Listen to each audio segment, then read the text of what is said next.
At 2 a.m. my stepbrother attacked me with a screwdriver. Pain shot through my shoulder while my parents just laughed, saying, "Stop being so dramatic." Can you imagine being trapped, bleeding and broken, only to have your own family laugh and call you dramatic? That's what happened to me, Kenya Mac, in my childhood bedroom, but that night, their sick amusement ignited a fire inside me that would burn their entire fabricated world to ash. It was 2 a.m., the suffocating Texas summer air hanging heavy, but I wasn't on some distant battlefield. No, the real attack came right in my own home. My stepbrother Dylan kicked open my bedroom door, his face twisted with alcohol and pure hatred. In his hand, a Phillips head screwdriver glinted menacingly. He lunged, and the thrust, thankfully, missed my face, but it found my shoulder. A sickening crack echoed through the room as it went right through my right clavicle, pinning me to the wall. The pain was blinding, ripping a raw scream from my throat. But the worst part? That was still to come. Footsteps pounded down the hall, and my father Thomas and stepmother Evelyn appeared in the shattered doorway. Hope, stupid and desperate, flared in my chest. They had to help me, right? My eyes wide with terror and agony pleaded with them. It was a silent prayer.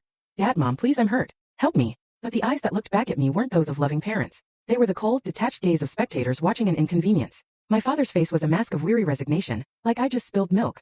He sighed a long put-upon sound, and then Evelyn's voice, sickly sweet and laced with pure malice, cut through the pain. "Oh, now Kenya, honey, don't be so dramatic." Dramatic. The world began to tilt. Through the fog of searing pain, I heard my father piling on, completely devoid of concern, as if confirming a shared joke with Evelyn. "Her brother's drunk," he said, not to me but to her. She always did love the attention. And then they laughed. Not a loud, boisterous laugh, but a low, shared chuckle. A sound of amusement that was 1,000 times more brutal than the screwdriver tearing through my shoulder. My own father didn't just abandon me. He signed, sealed, and delivered the death sentence of our relationship with a laugh. Something inside me snapped, cleaner and more final than my collarbone. My left hand, the one not pinned to the wall, trembled uncontrollably, but it moved with a will of its own. Fighting through waves of shock and nausea, it found my cell phone in my pajama pocket. My thumb slid across the screen, clumsy and slick with sweat. 3 letters.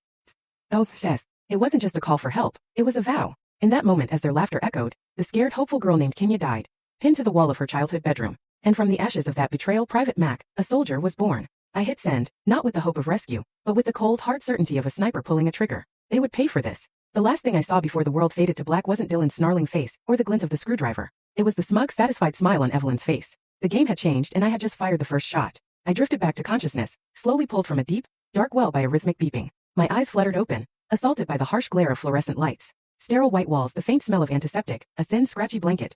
Full story on the channel. Link below. Click now and watch what happened next.